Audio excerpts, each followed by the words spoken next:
So let's start here at Hizb 2.1, Surat Al-Baqarah. This is Ayah 75, and the author says, starting with God's word, أعوذ بالله من الشيطان الرجيم أفتطمعون أن يؤمنوا لكم. Do you believers then hope that those Jews will believe because of you? وقد كان فريق منهم يسمعون كلام الله. You hope that they will believe because of you, while there was a group of rabbis from amongst them hearing the speech of Allah. يسمعون كلام الله ثم يحرفونه من بعد ما عقلوه. They were hearing the speech of Allah in the Torah, then they were tampering with it after they understood it. وَهُمْ يَعْلَمُونَ. And they know that they are dishonest. They know that about themselves. وَإِذَا لَقُوا الَّذِينَ آمَنُوا قَالُوا آمَنَّا. And when they encountered those who believed, they said, we have believed that Muhammad is the prophet of whom we have been given good tidings in our book. Sallallahu alayhi wa sallam. وَإِذَا خَلَا بَعْضُهُمْ إِلَى بَعْضٍ قَالُوا. And when some of the Jewish leaders who did not pretend to be Muslims were alone with others who did pretend to be Muslims, they scoldingly said, أتحدثونهم بما فتح الله عليكم ليحاجوكم به عند ربكم.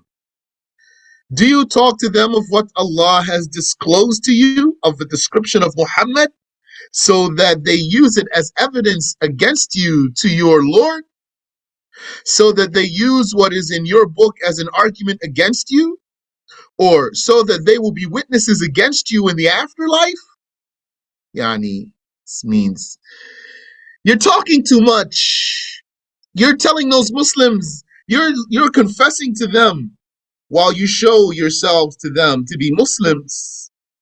You actually tell them that you found Muhammad's descriptions in the Torah?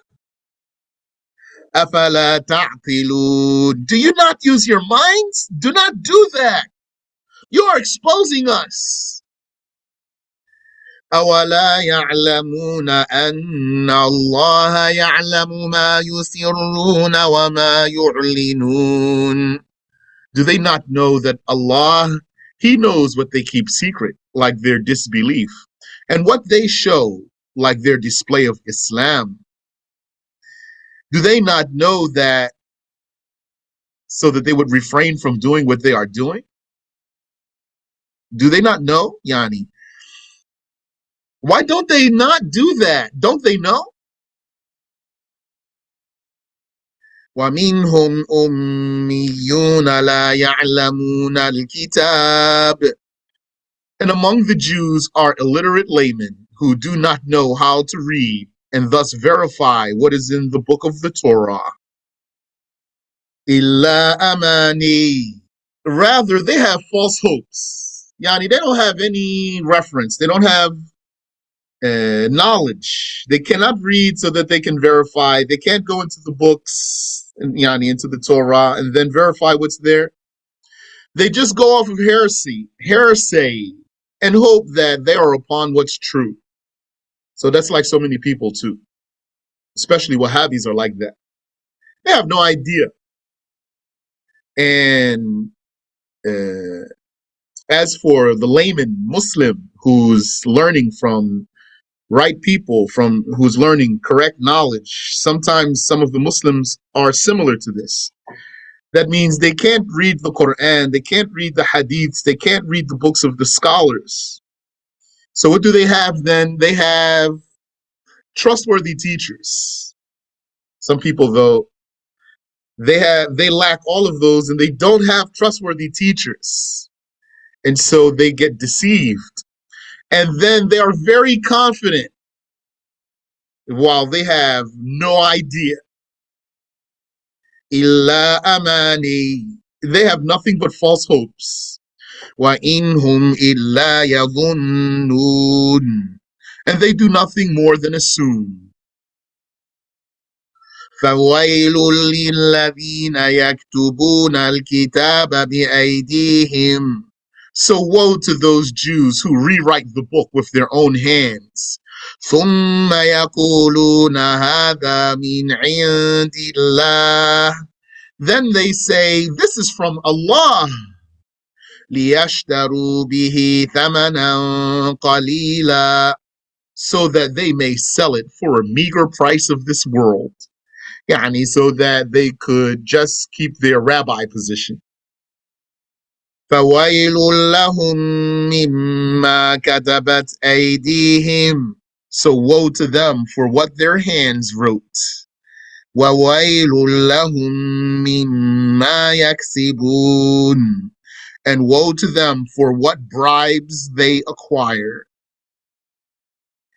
وقالوا لن تمسنا النار إلا أياما معدودة. And they said, the fire shall not touch us but for a few limited days. So that's what Allah told us about the creed of some of the Jews. I don't know if they still believe like that until today. But Allah told us here and in other verses that the Jews, they don't want to meet the afterlife really. They wish they could live forever. And they don't want to be accountable for their deeds because they know what's coming. So Allah told us, وَقَالُوا لَن تَمَسَّنَا النَّارُ إِلَّا أَيَّامًا مَعْدُودَةً. And they said, the fire shall not touch us but for a few limited days. There's some people who are saying, we'll be in hell, but not forever. Subhanallah wa bihamdi. That's like opposite of the Christians, because Christians say, we're forgiven already. Jesus died for our sins. We're good. And what are those few limited days? 40 days, the days of worshiping the calf, or 7 days, according to Nasafi. قُلْ أَتَّخَذْتُمْ عِنْدَ اللَّهِ عَهْدًا. Say to them, O Muhammad, have you taken a covenant? Have you taken a covenant with Allah about that? فَلَنْ يُخْلِفَ اللَّهُ عَهْدَهُ. If so, then Allah will not break his covenant. He won't break his promise to you. أَمْ تَقُولُونَ عَلَى اللَّهِ مَا لَا تَعْلَمُونَ. Or do you say against Allah what you do not know? That's the case. You say against Allah what you do not know. بَلَى مَنْ كَسَبَ سَيِّئَةً وَأَحَاطَتْ بِهِ خَطِيئَتُهُ فَأُولَئِكَ أَصْحَابُ النَّارِ. Indeed, the fire shall touch you, but everlastingly. Bala, indeed the fire shall touch you, but everlastingly. من كسب سيئة وأحاطت به خطيئته فأولئك أصحاب النار. Whoever acquired a bad deed of paganism, and his sin encompasses him, so that he dies upon that paganism, then those are the inmates of the fire. Hum fiha khalidun. They are therein immortals. Yani, they shall be living forever in that fire, in torture. وَالَّذِينَ آمَنُوا وَعَمِلُوا الصَّالِحَاتِ أُولَئِكَ أَصْحَابُ الْجَنَّةِ. And those who believed and did righteous deeds, those are the dwellers of the garden, the residents of the garden. Hum fiha khalidun. They are therein immortals. So you see there, like I told you before, Watch how in the Quran Allah will mention something and then He mentions what's contrary to it. So that happens all the time. That's what happens here. فَأُولَٰئِكَ أَصْحَابُ النَّارِ هُمْ فِيهَا خَالِدُونَ. Then those are the inmates of the fire. They are therein immortals. أُولَٰئِكَ أَصْحَابُ الْجَنَّةِ هُمْ فِيهَا خَالِدُونَ. Those are the dwellers of the garden. They are therein immortals. وَإِذْ أَخَذْنَا مِيثَاقَ بَنِي إِسْرَائِيلَ. And when we took the covenant of the children of Israel, لَا تَعْبُدُونَ إِلَّا اللَّهِ. You shall not worship but Allah. That means do not worship but Allah. That's the most important thing. That's why it's mentioned first. وَبِالْوَالِدَيْنِ إِحْسَانًا. And to the parents have benevolence. Treat the Muslim parents exquisitely. That came secondly, not because it's the second most important thing after worshiping Allah, but to show how important it is. It is a very high priority to treat your Muslim parents well, even if you don't like them. Even if you don't like them. Very important. Some Muslim children, you're not treating your parents well. Some of you, I hope you're hearing me right now. You're not treating your parents well. That's big, big, big sin. Major sin. Don't break the heart of your parents, your Muslim parents. Major sin, very high major sin. It is feared for a person who mistreats his Muslim parents that Allah will punish that person in the dunya. And the Prophet sallallahu alaihi wasallam, he said that there are some people whose dua is answered for sure, most definitely. Like whom amongst them? The parent against the child. The dua of the parent against the child. Not the child against the parent because you feel like your parent harmed you. The dua of the parent against the child. Those Muslim children, if you're one of those listening now, you need to check yourself with your Muslim parents and you humble yourself and you don't hurt your Muslim parents' hearts. Don't break their hearts. وَبِالْوَالِدَيْنِ إِحْسَانًا. And to the parents have benevolence. وَذِي الْقُرْبَى وَالْيَتَامَى وَالْمَسَاكِينَ. And to the near of kin have benevolence. And the orphans and the needy. And when we say orphans here, we mean the children who are below puberty whose fathers died in particular. Really, when you say orphan in English, it means the parents died or either parent died. And religiously, the yatim that we're translating as orphan, so it's slightly loose translation, is particularly the one whose father died while below puberty, because the father is the wali who's obligated to support the child.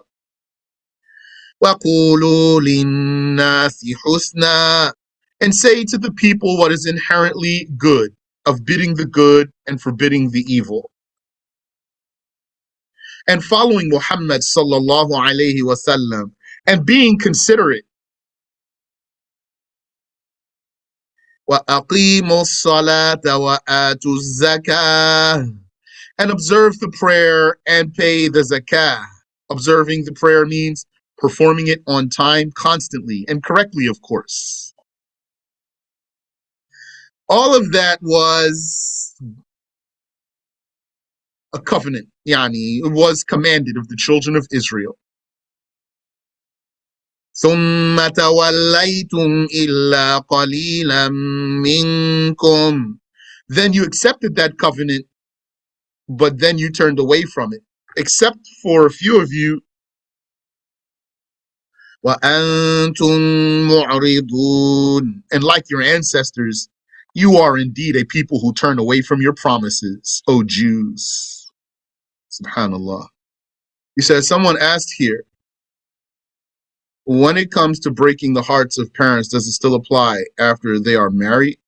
And if so, what extent? You mean after the parent is married? You cannot break the heart of the parents. When you ask the question here, the question is about breaking the heart of the parents. He said, does it still apply? Yani, the meaning of the question is there a cutoff point when you can start breaking the heart of the parent? You cannot break the hearts of the parents. Major sin. Very high major sin. It's feared for the one who harms his parents that he will be punished in the dunya. So, for example, if they are upset that you don't live close or upset with things you purchase. Okay, now I'm not prepared to go into those details. But you can't break their hearts. Basically, it's recommended to do anything your parent tells you to do. It's recommended for you to do anything your Muslim parent tells you to do if it's not haram. Even if you're a Muslim man, you have nice, beautiful beard that you love it so much, sunnah. And your mother said, shave that beard down, it's so hairy. You say, Mom, sunnah. Yeah, ummi, that's a sunnah. I love it's a nice beard. She says, no.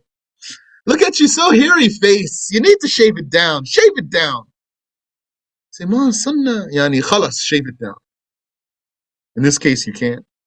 If they're upset with you that you don't live close, sometimes you might have an excuse, sometimes you might not have an excuse. Or you're upset with things, they're upset with the things you purchase. I need to review. What if your marriage break their heart and they want you to divorce? Also, I need to review. Does that apply to non-Muslim parents? No, does not apply to the non-Muslim parents. The non-Muslim parents, you treat them well. That's what Allah told us. You treat them well. You can cut that. You should. It's because it's not haram.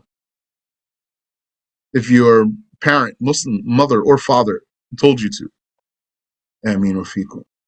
وَإِذْ أَخَذْنَا مِيثَاقَكُمْ. And when we took your covenant, O Jews, لَا تَسْفِكُونَ دِمَاءَكُمْ. You shall not spill each other's blood.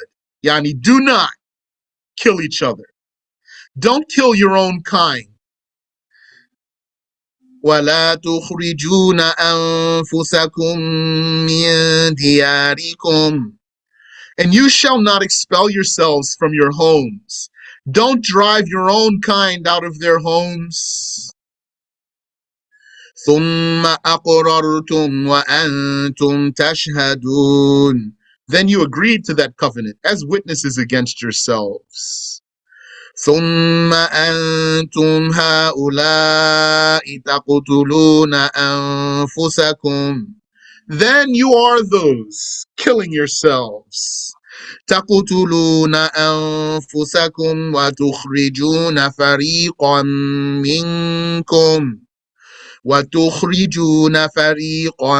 منكم من ديارهم.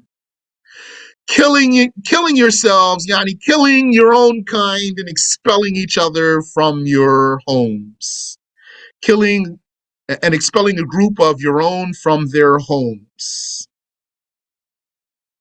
تظاهرون عليهم بالإثم والعدوان. Banding against them by sin and enmity. That's what you Jews were doing. وَإِن يَأْتُوكُمْ أُسَارَى تُفَادُوهُمْ. And if they come to you as captives, you pay their ransom. وَهُوَ مُحَرَّمٌ عَلَيْكُمْ إِخْرَاجُهُمْ. You pay their ransom while unlawful for you was expelling them. So here, As-Suddi, one of the scholars, he said, this refers to 4 pledges that the Israelites made. Yani 4 promises. And these were obligations on them. That they would not kill, that's 1. That they would not expel each other, that's 2. That they would not collude against each other, that's 3. And that they would pay each other's ransoms, that's 4. They turned away from all of that, from all of what they were commanded, but the ransom. So they used to maintain that. That's what the ayah is mentioning here. So Let's see. وَإِذْ أَخَذْنَا مِيثَاقَكُمْ, and when we took your covenant, لَا تَسْفِكُونَ دِمَاءَكُمْ, you shall not spill each other's blood. That's one. وَلَا تُخْرِجُونَ أَنفُسَكُم مِّن دِيَارِكُمْ, and you shall not expel yourselves from your homes. Yani, expel each other. That's two. ثُمَّ أَقْرَرْتُمْ وَأَنْتُمْ تَشْهَدُونَ, then you agreed to that covenant as witnesses against yourselves. ثم أنتم هؤلاء تقتلون أنفسكم, then you are those killing yourselves. So you broke that one. وتخرجون فريقا منكم من ديارهم, and expelling a group of your own from their homes. That's two. They broke two. تظاهرون عليهم بالإثم والعدوان, banding against them by sin and enmity. That's the third thing that they weren't allowed to do, but they did it. Yani, they used to, how do we say it down here? That they would not collude against each other. Banding against them by sin and enmity, meaning colluding against each other. That was a third thing you weren't supposed to do, but you did it. وَإِن يَأْتُوكُمْ أُسَارَى تُفَادُوهُمْ, and if they come to you as captives, you pay their ransom. That's the fourth thing, and that's the only thing you adhere to. But you silly people, وَهُوَ مُحَرَّمٌ عَلَيْكُمْ إِخْرَاجُهُمْ, it was unlawful for you to expel them in the first place. You kick them out, and then when they come to you as captives, you pay their ransom. The Jews of Qurayza had an alliance with the Arabic tribe of Aus.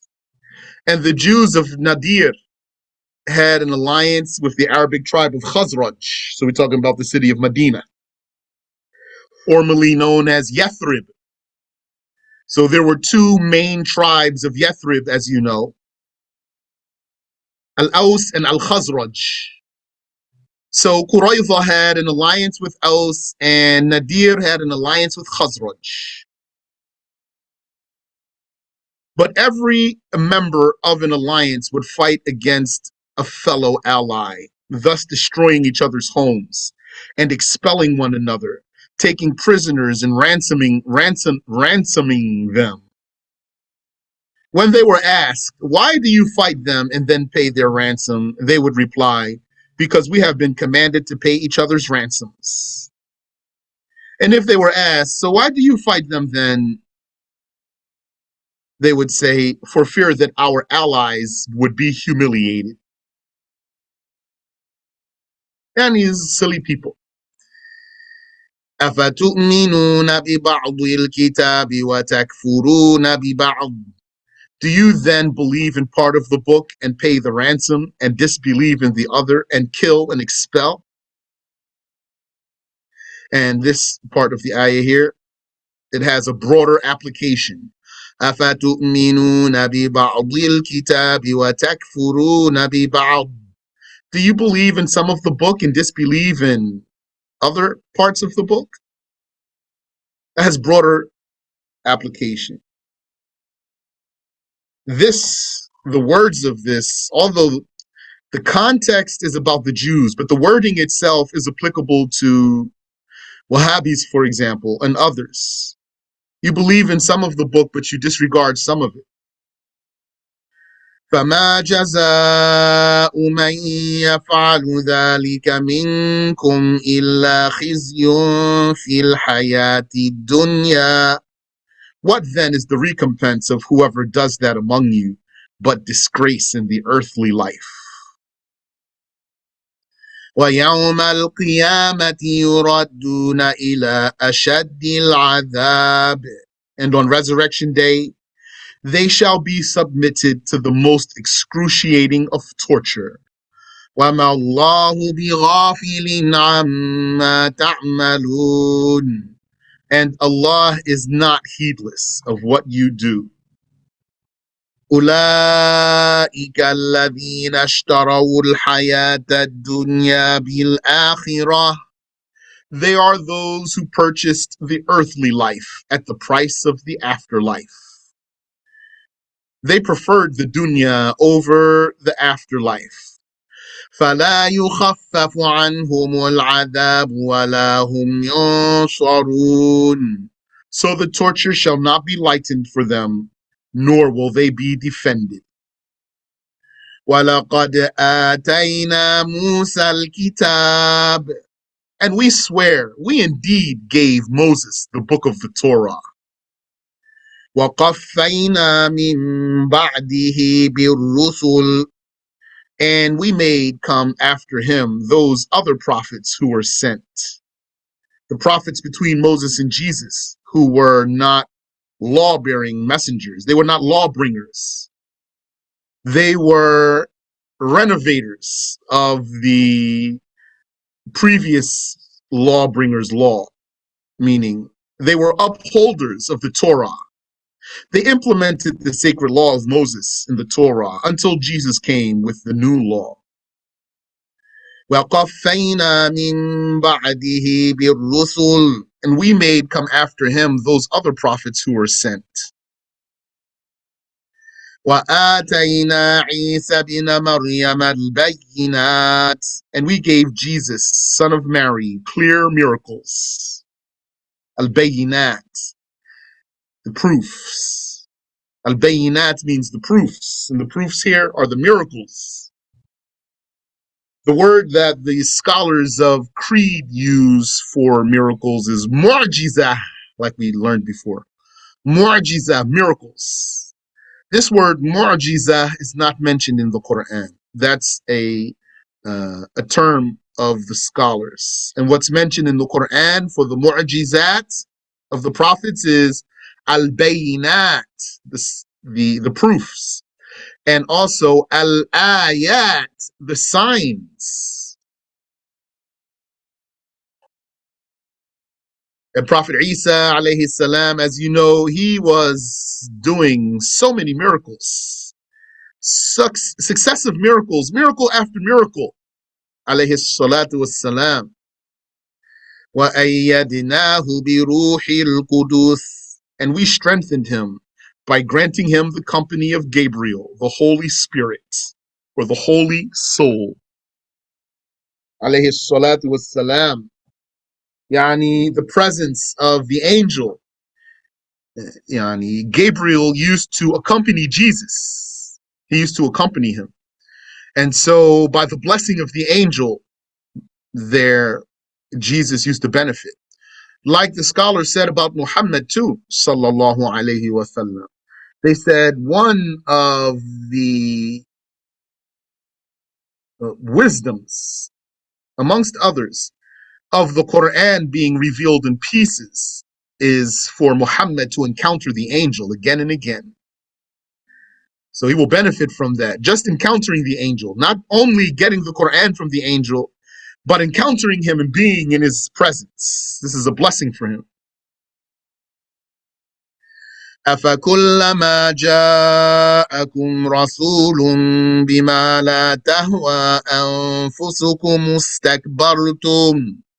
Is it that whenever there comes to you a messenger with what your souls do not desire, you are arrogant? فَفَرِيقًا كَذَّبْتُمْ وَفَرِيقًا تَقْتُلُونَ. So a group of prophets you belied, and a group of them you slay.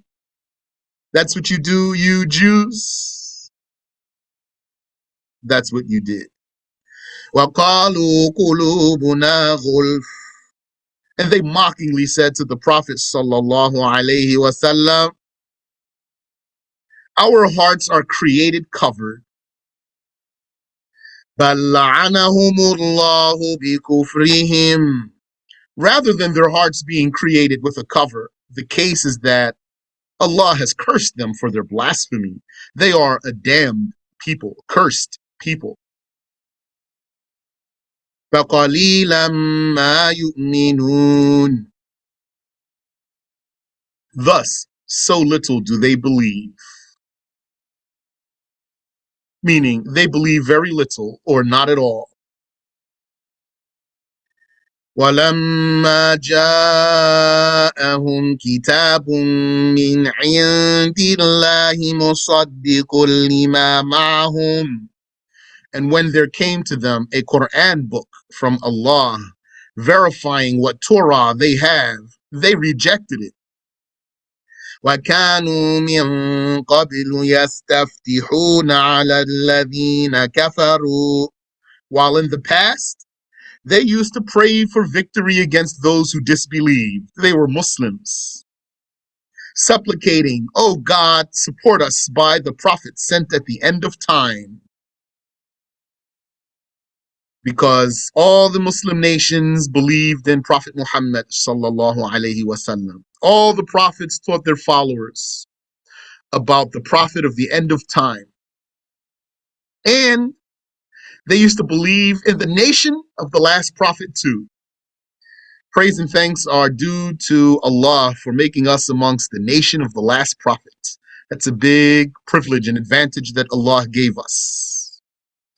One, that He made us Muslims, and two, that He put us in the nation of Muhammad sallallahu alaihi wasallam. 2/3 of the people of paradise are from the nation of Muhammad sallallahu alaihi wasallam. فَلَمَّا جَاءَهُم مَّا عَرَفُوا كَفَرُوا بِهِ. Then when there came to them what they recognized to be true, they disbelieved in it out of envy and fear of losing power. Yani, they recognized what Prophet Muhammad came with. They knew it. They knew like purification, and they had fiqh, rules, halal meat, ghusl, istinja, yani what they would call kosher was halal. They used to eat halal meat. They still do. They call it kosher though. So they recognized it. Praying, facing the Qibla, all those things. So when what they recognized came to them, they disbelieved in it. فَلَعْنَةُ اللَّهِ عَلَى الْكَافِرِينَ. So the curse of Allah is upon the unbelievers. Those Jews, they are kuffar, not believers. بئس ما اشتروا به أنفسهم أن يكفروا بما أنزل الله بغيا. Evil is that share of the worldly life for which they have sold their souls. أن يكفروا بما أنزل الله بغيا. They're disbelieving out of transgression in what Allah has revealed. أن ينزل الله من فضله على من يشاء من عباده. Their envy that Allah would reveal from His generosity to whomsoever He wills of His slaves, like Muhammad. Yani, they used to hate that Muhammad got the revelation because he was an Arab, and so they used to hate that the Muslims got revelation, meaning that they followed Muhammad, that the religion was given to them. So they were envious. Those Jews were envious of Muhammad and the Muslims. Yeah, because they knew. It's not the case that they were ignorant here. Their hearts were so sick, though, that they couldn't accept some of them. فَبَاءُوا بِغَضَبٍ عَلَى غَضَبٍ. So they became deserving of torture for disbelieving in Muhammad, above their being deserving of torture for previous blasphemy of neglecting the Torah and disbelieving in Jesus, and saying that Uzair is the son of God, and other things, like saying that Allah is stingy. وَلِلْكَافِرِينَ عَذَابٌ مُهِينٌ. And for the unbelievers is a humiliating torture. وَإِذَا قِيلَ لَهُمْ آمِنُوا بِمَا أَنزَلَ اللَّهُ قَالُوا. And when it is said to them, believe in all that Allah has revealed, they said, نُؤْمِنُ بِمَا أُنزِلَ عَلَيْنَا. We believe only in what Torah was revealed to us. وَيَكْفُرُونَ بِمَا وَرَاءَهُ. And they disbelieve in what is beyond that, or after that. Yani, they disbelieve in the Quran, and they disbelieve in the Injil also. وَهُوَ الْحَقُّ مُصَدِّقًا لِمَا مَعَهُمْ. They disbelieve in what is beyond that, though it is the truth, verifying what they have. So if they disbelieve in what complies with the Torah, then what does that mean? It means they disbelieve in their very own Torah, which is the case. They were not believers. Those people were kuffar, and they didn't truly believe in the Torah. That's why, like you know in the story, when those two Jews had an affair, and then they got caught, and then they deserved the had, the prescribed punishment, which was to be stoned. But the Jews didn't want to do it because they were prominent people. They didn't want to stone their nobles. And they knew the hukum, they knew the rule, it was in the Torah. So they said, go ask Muhammad and see what he says about the rule. And if he gives you this, what's here, don't take it. That's how much they believed in the Torah. They believed in the Torah so much that they had the rule right there, and they said, go ask Muhammad, the one they don't believe in. If he gives you something else, take it. And if he gives you what's here, don't take it. They were not believers. They were kuffar. So if they don't believe in what verifies their Torah, that means they don't believe in the Torah. قُلْ فَلِمَ تَقْتُلُونَ أَنْبِيَاءَ اللَّهِ مِنْ قَبْلُ إِنْ كُنْتُمْ مُؤْمِنِينَ. Say, Muhammad, why then did you kill Allah's prophets before Muhammad, if you are indeed believers in the Torah that forbids the killing of prophets? The Jews at the time of our Prophet ﷺ are being addressed about what their ancestors did.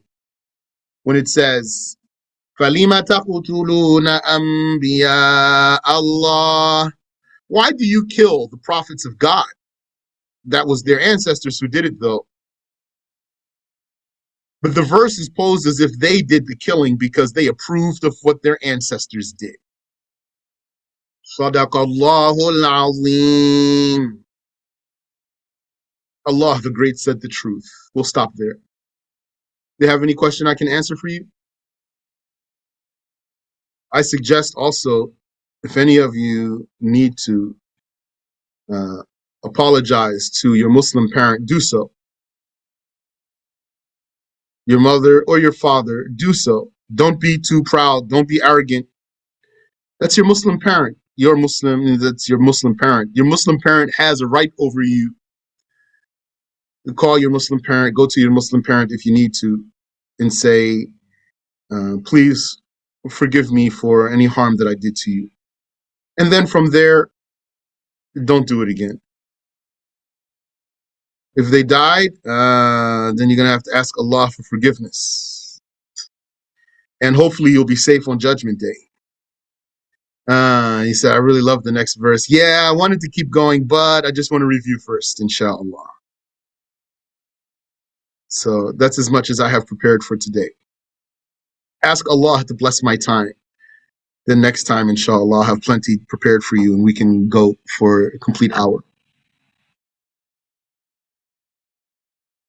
You said even a Muslim brother or sister, I'm talking about the parents, Muslim parents.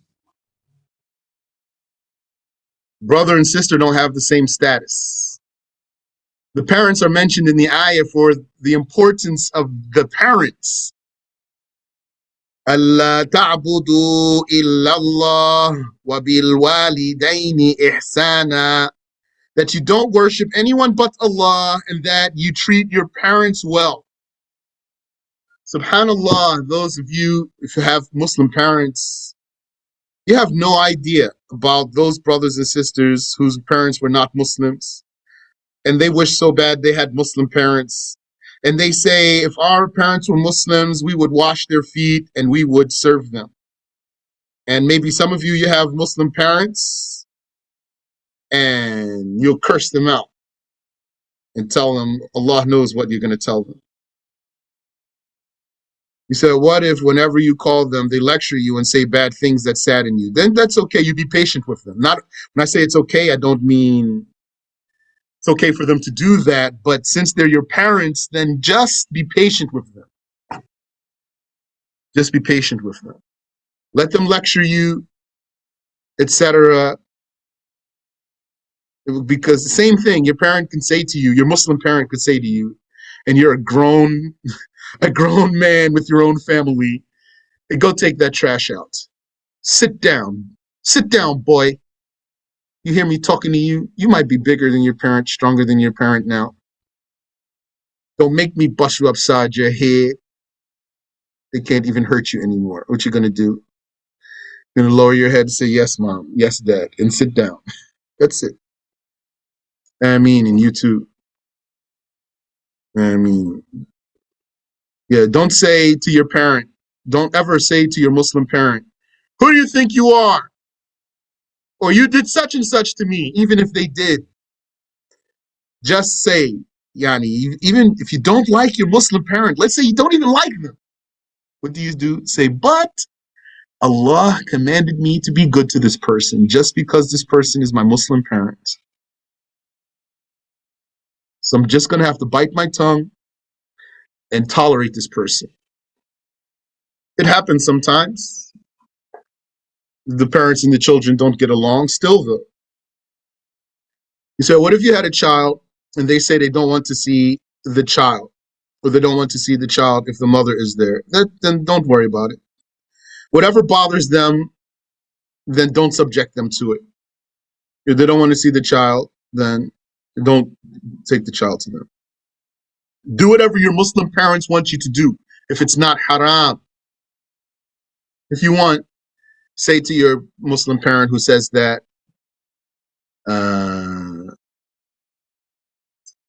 but don't forget about the obligation of keeping ties with the relatives. You tell me you don't want to see this Muslim grandchild of yours.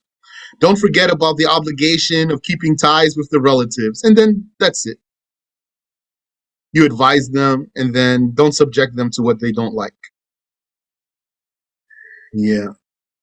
This is very, very, just from all the comments here, that shows how touchy the subject is. Allah knows what all of you go through, parents and children. Could be that the child really is a good one and the parent is a bad one. I'm still accusing you, the child, if you're hurting your parents' feeling, because you can't. It's haram. Big sin. Something that could cause for you to be punished in the dunya. So it's not worth it. Didn't you hear the story about that man? I told you before. The sheikhs told us, or some of them told us, that there was a man who came to Sheikh Abdullah's lesson. This man has elephantitis in his foot. Elephantitis in his foot. And his foot smells so bad. They said his foot smells so bad that the smell pushes everyone against the wall. All the people are trying to just be away from him. They're all against the wall. It's like they want to just scratch the wall and climb the wall and get out of there. That's how bad his foot smells. He said when he was young, he kicked his mother. After he kicked his mother, his foot swelled up and cracked open. And then a smell came out.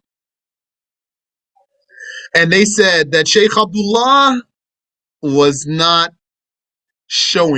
displaying any bother. Like he doesn't display that he's bothered by the smell at all. It's like there's no smell there, the way the Sheikh behaves with this man. Those are strong ones, like Sheikh Abdullah. Not like me. MashaAllah. Sheikh Abdullah He's the type that give all his time to the people. I'm not that type. And others also are not that type. MashaAllah. He said, if your parent is an apostate, are you sinful if you argue with them? Well, that's kafir then. We talk about Muslim parents. If that's an apostate, then they don't have the same right as Muslim parents. How do you handle the apostate parent who doesn't agree with you at all? I'm not able really to give you a good answer here. A very specific rather. I'm not able to give you a very specific answer here because it depends on the situation, depends on the personalities involved, depends on the issues that are being that are the issues of contention. So that's going to need for the person to be wise. That's not something to easily narrow down for you. Inshallah, we'll do a lesson about that.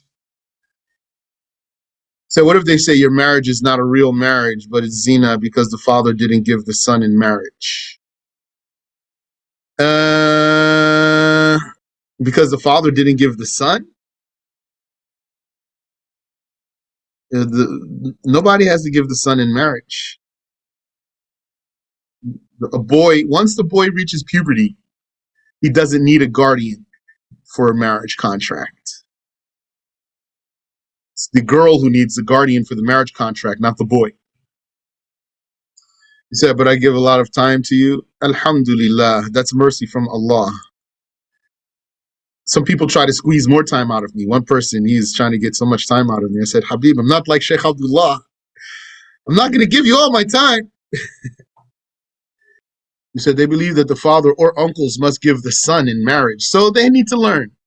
So what that child should do is present his parents with the evidence, religious evidence, say, what you are saying. He could say, Mom, Dad, these words, they hurt me.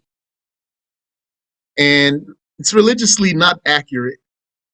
And then he can give them his religious evidence. And if they don't accept, then let him just avoid that with them.